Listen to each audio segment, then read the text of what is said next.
Le général Sekouba Konaté, c'est un grand militaire. Il est stratège. Il a compris qu'il fallait une décision. Tombola, quel tombola? Où? Il y a tombola dans le pouvoir. C'est le plus stratège que Dieu a pu donner qui peut prendre le pouvoir. Pouvoir, tombola. Mais il faut pas modifier l'histoire. C'est sous le drapeau, monsieur le président. Je vais vous déclarer la vraie vérité. Le général Sekouba Konaté, le grand des généraux, il faut se dire la vérité. C'est lui-même qui a décidé, sous le drapeau, au Calfire. Il dit donc, bon, vu la situation, voilà, on va se dire la vérité. Voilà, le premier vice-président, voilà, Moussa Dadis Kamara. Le deuxième vice-président, le général Toto. Moi, je vais être troisième. Voilà, c'est terminé. Dès qu'il a dit premier vice-président, Moussa Dadis Kamara, nous on a encerclé. Ah, il est président. C'est fini. La cloche du pouvoir a sonné. On lui a accompagné au bataillon char. Je suis charmant. J'ai dit, allumez le char là. Parce qu'il y avait les chars qui n'étaient pas en bon état. Lui là, le char là.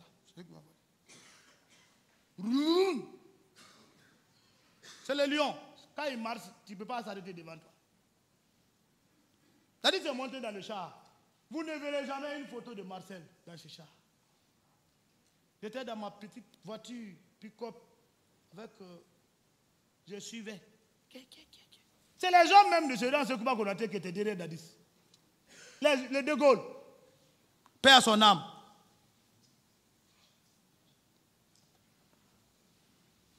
On avait le tour de la ville. Le monde. Appréciation.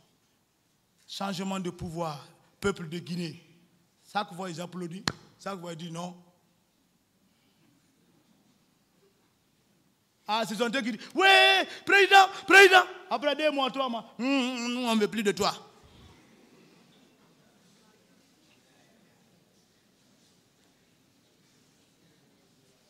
Ah! Le monde était sorti. On était fiers. Nous, on a confiance au président. C'est un universitaire, économiste. Il était maintenant à la base. Il est acquis.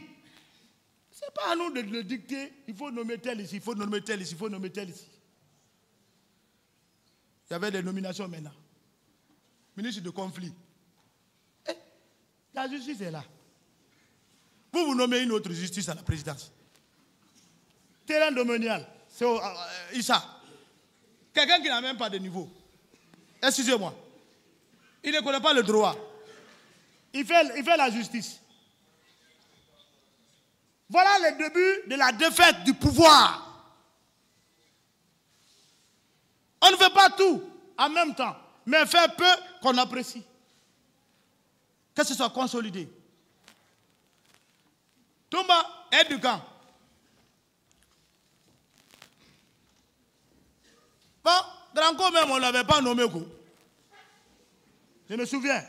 Les nominations sont tombées, il n'a pas vu, on a dit, ah, non, l'affaire là, on a travaillé, mais on n'a rien eu. Le président Moussa Dadis reste dans son bureau, il calcule, il dit, il met une idée du ministre chargé de la sécurité présidentielle. Mandjou, écris.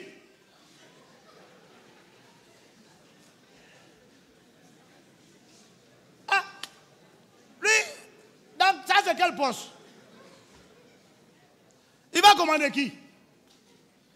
Et Granco veut se faire garde-corps. Parce que quand le président veut sortir, c'est le ministre de la sécurité présidentielle qui doit le garder, ou bien c'est la garde présidentielle. Le ministre, c'est un bureaucrate. Le ministre ne peut pas être garde-corps.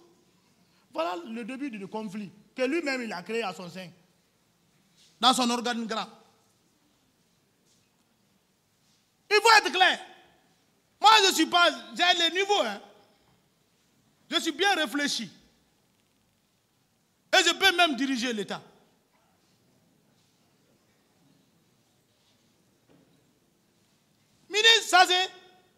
la garde présidentielle. Ministre de la sécurité présidentielle. Quelle sécurité? On nomme cet homme. Lui, il a un bureau. Il fait tout là-bas. Tu as ton aide du camp. En sortant, c'est ton aide du camp que tu appelles. Vous sortez avec ses subordonnés. Alors, durant les 2 mois, 3 mois, bon, ça partait maintenant, inclinaison magnétique. Il n'y avait plus de compréhension. Lui aussi, qu'est-ce qu'il fait? Il cherche une garde autour de lui, familiale.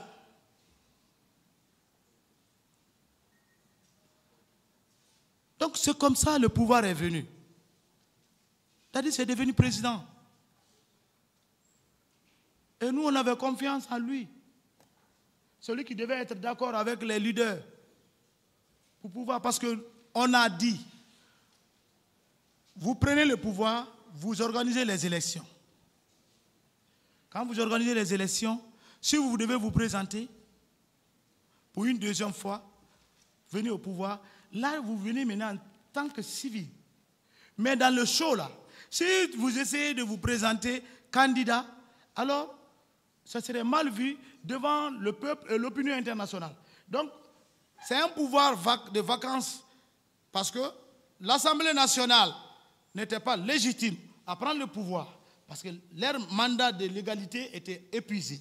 Donc, il n'y avait plus l'Assemblée légale au niveau du peuple, de la Constitution. Donc, quand vous venez vous organiser le petit temps que vous faites, même dans un an, vous pouvez organiser les élections et vous ôtez la tenue, vous reverrez.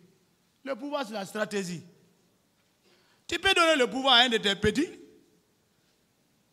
Il organise comme Poutine, tu reviens. C'est très simple. Mais si vous cherchez à rester au pouvoir et que le peuple n'apprécie pas, mais s'il y a quelque chose, vous êtes responsable. Alors, voilà l'organigramme de cet événement qui est trop à dire. Je vais me limiter là pour ça. S'il y aura des questions sur ça, je suis prêt à répondre. Bien. Donc ça, c'est l'époque là. C'est pourquoi j'ai dit, lorsque je dis maître, que j'ai répondu à une question sans connaissance de cause. Non, j'ai juste demandé si vous le confirmez. C'est tout. La question est très simple. Alors, en ce qui vous concerne, moi je voulais savoir quelles sont les troupes que vous aviez en votre portée. Puisque lui, il avait au moins le camp Kamen, qui était acquis à sa cause, le camp Alpha Diallo, le camp génie militaire. Vous, en ce qui vous concerne, quelles sont les forces que vous avez derrière vous à l'époque? Je vous ai dit, maître, que j'étais, dès lors que, depuis que j'ai fait la connaissance avec Capitaine Dadis, nous étions inséparables. On passait, j'ai rappelé tout ça ici, comment le rapport de force a été créé. Ce n'est pas lui qui va à la quête de ceci. J'ai dit Marcel était à Conakry ici, au camp Al-Faya. Le travail que Marcel faisait, d'autres faisaient, les Bègres étaient au Kamen. Le travail qu'ils faisaient, d'autres étaient au génie militaire. Le travail que ceci faisait, d'autres étaient à la base militaire. Ce qu'ils faisaient, tout ceci là était coordonné par moi et Marcel. Et nous sommes chaque jour avec Capitaine Dadis, soit dans un motel de 18h à 2h du matin. Avec, bien entendu, le colonel Keleti Faro. Oui, je veux savoir autrement. Donc, là, si vous me demandez quelle force, comment ces forces-là sont venues, c'est ça. Non, moi je veux savoir si vous avez des forces à l'époque. Pardon? Si vous avez des forces à l'époque derrière vous, M. Toumba Diakité. Ce que je peux dire, j'ai rappelé la prise du pouvoir, donc j'ai répondu à toutes ces questions, maître. Bien. Alors, entre celui qui a derrière lui des forces, notamment quand Kamayen, quand génie civil, génie militaire, et le camp, la version militaire, et celui qui n'a pas de force de troupe derrière lui, entre les deux, qui était censé être capable de prendre le pouvoir, M. Diakité? Et j'ai répondu à cette question. Qui était censé être capable de prendre le pouvoir entre vous deux? Maître, le pouvoir a été pris devant toute l'armée guinéenne. Ça, c'est pas à huis clos, c'est pris devant toute l'armée guinéenne. Donc, j'ai répondu à cette question. Bien. Vous avez également dit que le général Konaté était resté de son côté, à la défensive, avec ses hommes, et qu'il avait même pris des maisons pour les y loger. Est-ce que vous le maintenez, M. Diakité? Ah, c'était ça la réalité. Bien. Pensez-vous normal, dans un État, qu'un ministre, futur ministre de la Défense nationale, ait à son compte des militaires, logés par lui, et à son compte? M. Diakité? Je ne réponds pas à cette question. Alors, et par rapport à Toto, lui aussi, il en a fait autant?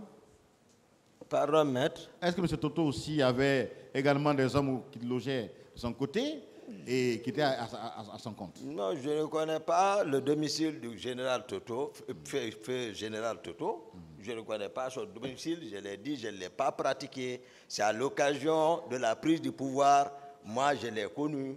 C'est là-bas, j'ai expliqué ça, j'ai répondu à cette question. Alors, quel était le nombre des éléments de M. Sekouba Konaté? Hein? Le nombre de ces éléments? D'accord, je vais vous aider, maître. Le général Sekouba Konaté, il servait à Massanta, comme commandant là-bas, d'un groupement d'opérations là-bas, au temps du fait général Conté. Vu tout ce qui s'est passé dans la capitale, comme mutinerie, c'est en ce moment le fait général Lansana Conté l'a fait rentrer à Conakry, le nommer comme commandant des troupes, du bataillon des troupes aéroportées de Bata, pour mettre de l'ordre à Conakry. Voici le but qu'il a fait rentrer. Et ils ont mis tous les moyens à sa disposition à Bata pour ce rôle.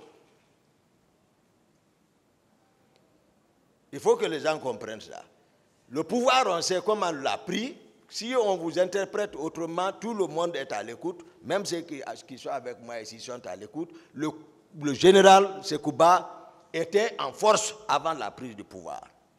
Oui, mais... Maintenant, les hommes, j'ai dit ici depuis à l'entame, j'ai dit, lui, ce n'est pas défait de ces hommes-là, de Bata.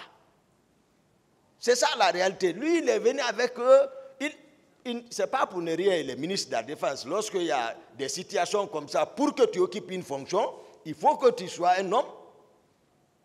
Être deuxième vice-président, ministre de la Défense, ce n'est pas parce qu'on l'aime comme ça, on a fait, c'est par rapport à quelque chose. Bien. Voilà. Dans un État comme la Guinée, où il y avait un président, M. Konaté, ministre de la Défense nationale, vous avez déclaré qu'il avait une garde plus armée que celle de la présidence. Non. Ça, j'ai dit à la prise du pouvoir. Avant la prise du pouvoir, c'est de ça que je parle. Il était bien armé, mais lorsque nous étions arrivés, le président Dadis est au pouvoir maintenant, mais il équipe le régiment. Oui, voilà. Mais le 28, tout à l'heure, quand M. Antoine Pépé Lama vous a posé la question, le 28 septembre, vous avez dit que ces hommes, ce jour-là, faisaient la ronde dans la ville. Pardon? Quand mon confrère vous a posé la question avant la suspension, et vous a demandé, vous avez répondu que ce jour-là, 28 septembre, il y a les éléments du général Konaté qui étaient en mouvement dans la capitale. Voilà. Mais j'ai expliqué ça depuis l'autre jour. Non, il faut qu'on s'entende. J'ai expliqué ça depuis ici. J'ai dit, lorsque nous quittions vers la ville, les Marcel me suivaient derrière, entre Lavaz, Granco et son groupe descendaient. Marcel s'est arrêté à parler, moi j'avançais. J'ai vu le groupe du général Konaté qui sortait de Taouia, qui contournait le rond-point pour remonter vers le camp. Oui. Bon, donc c'est facile, l'explication, c'est la ville. Oui. Mais là-bas, c'est une ville. Oui, mais quand vous déclarez, oui. Ça c'est à la page, comment on appelle, à la page numéro 8 de votre PV d'interrogatoire, quand vous déclarez, le général Konaté avait sa propre garde, constituée essentiellement de ses compagnons. Sa garde était plus armée que la nôtre. Mais c'est comme ça au Burkina. Bien. Blaise comparé Thomas Sankara. Hein? Oui. Quand vous venez au pouvoir, c'est comme ça. Oui, mais vous, en tant qu'aide de camp, oui. de prendre Dadis Camara, oui. pensez-vous que dans un État, il est normal que le ministre de la Défense nationale ait une garde plus armée que celle de la présidence? Ah, c'est sa force, il est venu comme ça au pouvoir. On ne l'a pas donné. Lui, il est venu comme ça avec cette force. Bien. Il ne s'est pas séparé de cette force. Il est venu comme ça. Est-ce que cela n'était pas une source d'insécurité pour le président de la République, M. Diakité? En tout cas, à ce que je sache, à ma présence, rien n'est arrivé au président Dadis. Sauf quand il s'est tourné contre moi-même. Oui, c'est mais là-bas où le problème est venu. Est-ce qu'en tant qu'aide de camp du président de la République, vous ne devez pas prendre des mesures destinées à mieux garantir sa sécurité, notamment faire en sorte qu'il n'y êt pas de garde plus armée que celle de la présidence, surtout que vous êtes au même endroit? Non, ce n'est pas facile comme vous... mais le général, c'est un guerrier, c'est un commando, lui, c'est un homme de terrain. Comment il est venu avec sa force? Comment retirer cette force? Il sait. Il y a quoi? Moi, je ne suis pas dans sa tête, mais tout de moins, voilà, ma présence aussi, voilà, empêchait beaucoup de choses, c'est ça. C'est que chacun se respectait. Il fallait équilibrer les forces. Moi, je savais, j'ai vu l'attitude de mon président. J'ai vu ce qui s'est passé. J'ai vu la position du général Sekouba Konaté. Moi aussi, j'ai dit, bon, voilà, chacun va rester comme ça. Chacun va se méfier de l'autre. Bon, quel grade aviez-vous au moment de la prise de pouvoir? Quel grade aviez-vous au moment de la prise de pouvoir? J'ai répondu à cette question. À quel moment êtes-vous passé au grade de lieutenant puis de capitaine? J'ai répondu à cette question. Non, je n'ai pas entendu la réponse, M. Diakité. Pouvez-vous répondre, s'il vous plaît? À la prise du pouvoir, maître, j'avais le grade de sergent-chef, je crois.